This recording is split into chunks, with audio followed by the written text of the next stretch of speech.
Whooping cough cases in South Dakota are up a whopping 415% over the 5-year average. According to the state health department's website, 170 cases have been reported so far this year.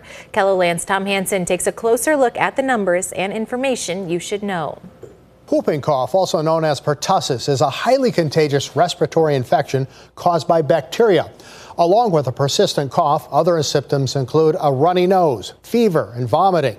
The cough can last up to 3 months, even after treatment with antibiotics. South Dakota's state epidemiologist Josh Clayton says the state is tracking the increase in cases. And so we're wanting folks to realize, one, that pertussis is out there. It usually starts as a very mild cough, but then does progress, and you can have some severe coughing spells. And something that folks need to keep in mind as we head into the respiratory disease season. According to reporting data from the state, Sioux Falls and Brookings appear to be the hotspots, according to October's numbers.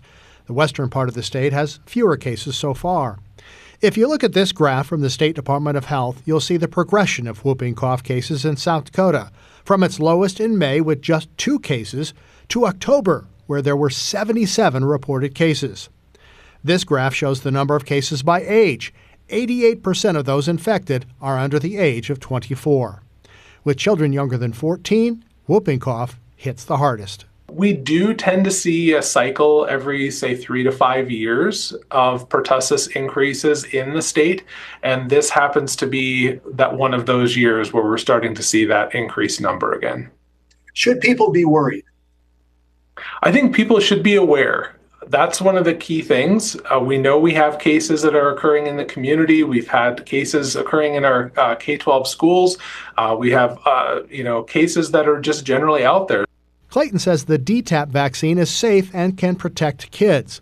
The illness is spread through coughing and sneezing, and he urges people to take simple precautions. Get vaccinated, stay away from sick people, and isolate yourself if you are sick. Tom Hansen, KELOLAND News. Minnesota is seeing the highest number of whooping cough cases in 8 years, and Iowa reports a rise in infections too. Nationwide, there are 5 times the number of cases so far this year than this time last year.